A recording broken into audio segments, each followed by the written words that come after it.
कहते हैं कि हमारे भारत में नारी को देवी कहा जाता है। यहां की हर एक स्त्रियां हमारे लिए साक्षात शक्ति की स्वरूप होती है। हम अपनी बेटियों को घर की लक्ष्मी कहकर बुलाते हैं।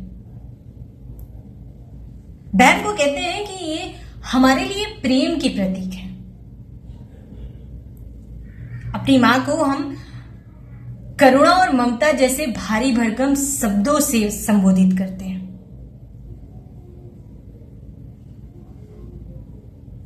हम अपनी मिट्टी को उस पावर से जोड़ने की कोशिश करते हैं जो हमारे लिए शक्ति, संपत्ति और श्रद्धा बुद्धि को रिप्रेजेंट करती है, जिसका वास्तविक रूप हमारी मां लक्ष्मी, मां सरस्वती और मां दुर्गा है।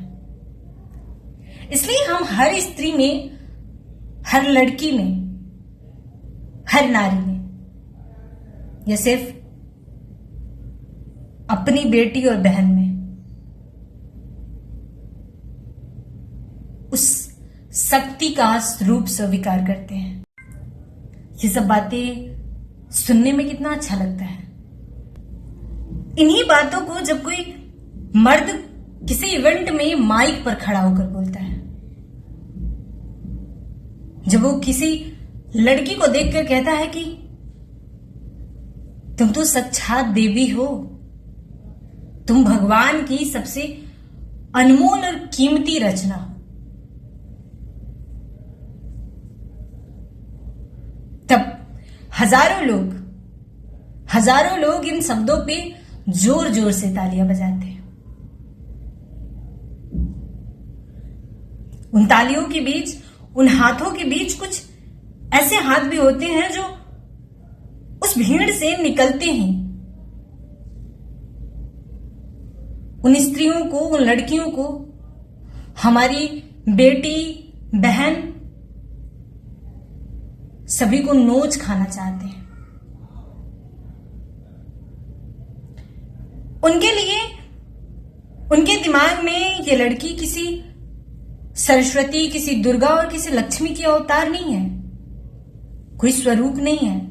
ये किसी की मां, बहन और बेटी नहीं है। ये सिर्फ उनकी हैवानियत, उनकी दरिंदगी और उनकी हवस को पूरा करती है। उनके लिए ये लड़कियां सिर्फ एक डिस्पोजल ग्लास की तरह है, जो सिर्फ इस इंतजार में होते हैं कि ये लड़कियां कभी घर से बाहर अकेले में निकले, और जब निकले, जब बेसहारा और बेबस हो, तब इन लड़कियों का फायदा कैसे उठाना है।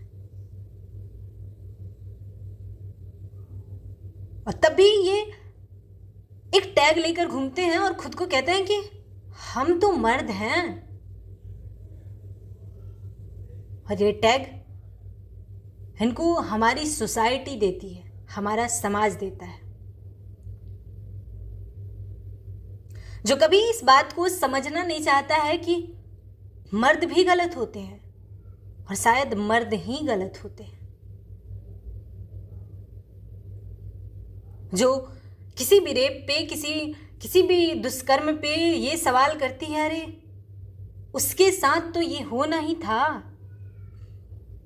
बोलती बहुत थी, कपड़े बहुत छोटे पहनती थी, खुद को ब्रॉड माइंडेड बताती थी, खुद को कहती थी कि मैं इंडिपेंडेंट हूं, मैं आजाद हूं। उसके साथ तो ऐसा होना ही था। जब किसी सोसाइटी का आदमी ये कहता है कि लड़कियों को हद में रहना चाहिए, जब कोई कहता है कि लड़कियां ही तो हिंट देती है, हिंट देकर मर्दों को उकसाती है, बुलाती है, हम पूछते हैं मर्द को क्यों उकसना,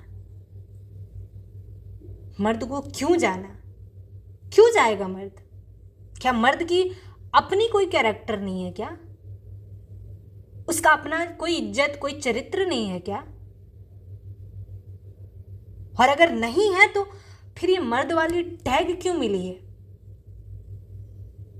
मुझे नहीं पता है इस समाज में मर्दों की क्या परिभाषा है, या सिर्फ एक जेंडर देखकर मर्द को मेजर किया जाता है तो अलग बात है।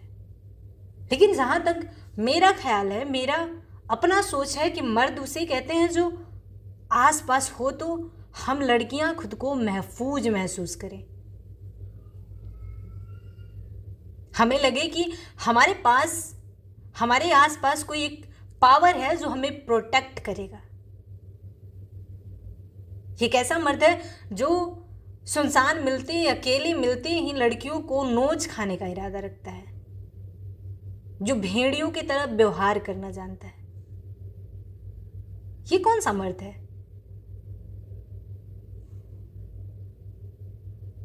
दुख की बात है कि हमारा सोसाइटी, हमारा समाज इस बात को एक्सेप्ट ही नहीं करना चाहता है। वो चाहता ही नहीं है कि किसी मर्द पे कलंक लगे।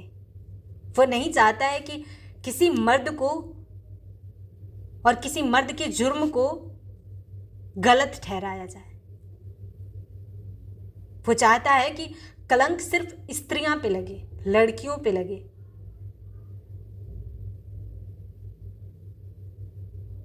एक के बाद एक हमारी बेटियां न जाने कितने सालों से अपने जान की आहुतियां दे रही है, कभी डस्टबिन में, कभी सूटकेस में, कभी हॉस्पिटल में।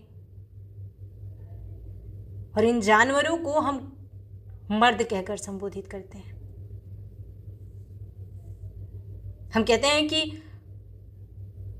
अरे हम न्याय दिलाएंगे तुम्हें,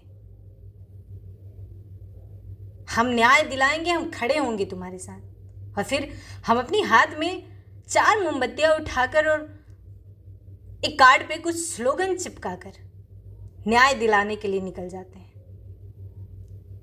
कुछ दिन, कुछ घंटे और कुछ महीनों के बाद उस दुख को, उस पीड़ा को हम सभी भूल जाते हैं।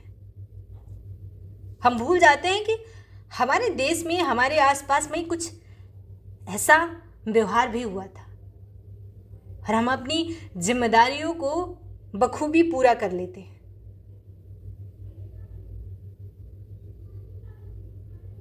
और हम लड़कियों का भी कुछ गुनाह है। हम हर मर्द को अलग अलग इरादों से सोचते हैं। हम सोचते हैं हर मर्द एक जैसा नहीं होता है। लेकिन बहुत दुख के साथ कहना पड़ रहा है, बहुत दुख के साथ कहना पड़ रहा है कि शायद सभी मर्द एक जैसे ही होते हैं।